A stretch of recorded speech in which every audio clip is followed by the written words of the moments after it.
नाजरीन, हमारे अक्सर काश्तकार कहते हैं कि अगर चिलेटेड जिंक लेना मुमकिन ना हो तो ये जो जिंक सल्फेट मार्केट में मिलता है, जैसे सिंजेंटा का है या एंग्रो का है, एफएफसी का है, तो क्या इसका स्प्रे किया जा सकता है गंदम की फसल पर?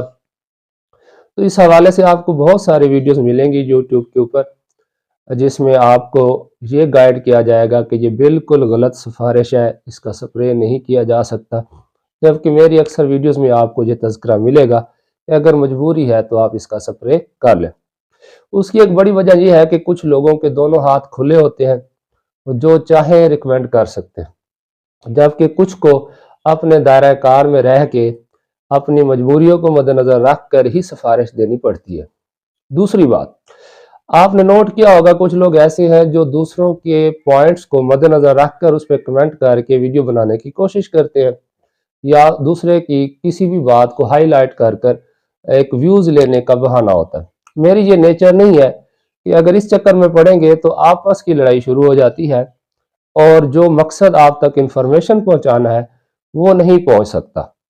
तो इसीलिए मेरी कोशिश होती है मैं इन तमाम चीज़ों को इग्नोर करके जो एक दरमियाना रास्ता है मैं वो अख्तियार करता हूँ। तो आप दोस्तों से गुजारिश है कि अगर आपकी मजबूरी है तो आप ये वाला जो जिंक है, वैसे ये ज़मीन में डालने के लिए है, और ज़मीन में भी जिन ज़मीनों की पीएच हाई होती है तो वहाँ पर ज़्यादातर मिकदार में फिक्सेशन हो जाती है जिंक की, इससे कोई इनकारी नहीं है। मगर अगर आप रिजल्ट्स की बात करें तो बहुत सारे ऐसे काश्तकार हैं जो बागात में गंदम की फसल बहुत सारे साइंटिफिक स्टोर से मनों के हिसाब से ले जाते हैं और सैकड़ों एकड़ पर स्प्रे करते हैं और इससे रिजल्ट्स ले रहे हैं। तो इसीलिए आप 350 ग्राम फी एकड़ के हिसाब से 100 से 120 लीटर पानी में जिंक सल्फेट मिलाकर भी स्प्रे कर सकते हैं, बल्कि ये मिकदार 500 ग्राम तक भी जा सकती है।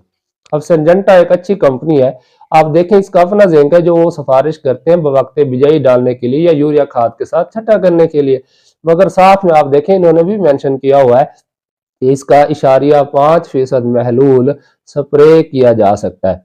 रिसर्च हो या किसी भी यूट्यूबर की सिफारिश, उसमें किसी हद तक बायसनेस पाई जाती है, कुछ मजबूरियां होती हैं या कुछ उनके अपने मकासद होते हैं, मगर जो काश्तकार खुद से प्रैक्टिस कर रहा होता है वो इस तरफ नहीं आता। तो मैं आपको मिसाल देके समझाने की कोशिश करता हूँ।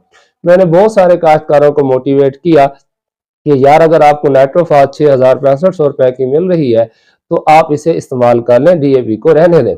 मगर उनका आगे से कंसिस्टेंटली यही जवाब था कि हमने कई दफा इस्तेमाल किए, हमारे रकबे रेतले हैं और हम यहाँ पर नाइट्रोफास इस्तेमाल नहीं करेंगे। अब मैं लाख कह रहा हूँ, ये उनका अपना तजर्बा है। बिल्कुल इसी तरह ऐसे भी काश्तकार है जिन्हें मैंने कहा कि आपका पक्का रकबा है और आप नाइट्रोफास इस्तेमाल करें। जब उन्होंने नाइट्रोफास इस्तेमाल की तो उन्हें डीएपी से ज्यादा अच्छा रिजल्ट मिला। इसी तरह आपने सुना होगा कि अमोनियम सल्फेट के बड़े चर्चे हैं, मगर मैंने पिछले सीजन में बल्कि अभी भी एक दोस्त को अमोनियम सल्फेट यूरिया के साथ मिला के इस्तेमाल करने का मशवरा दिया, तो जो फसल रुकी हुई थी वो बेहतरीन तरीके से चल पड़ी। इस तरह कलाठे रकमों में भी अमोनियम सल्फेट और यूरिया दोनों मिला के इस्तेमाल करने से बहुत अच्छे रिजल्ट्स मिले, जो हमारी अभी मौसमी मकई गुजरी है। तो इसीलिए जरूरी नहीं कि हर साइंटिफिक बात में ही दम हो। जो काश्तकार की जमीन होती है वो एक मुरब्बे से दूसरे मुरब्बे में जमीन के पेटे में फर्क आ जाता है और उस काश्तकार के तरीका इस्तेमाल में भी फर्क होता है।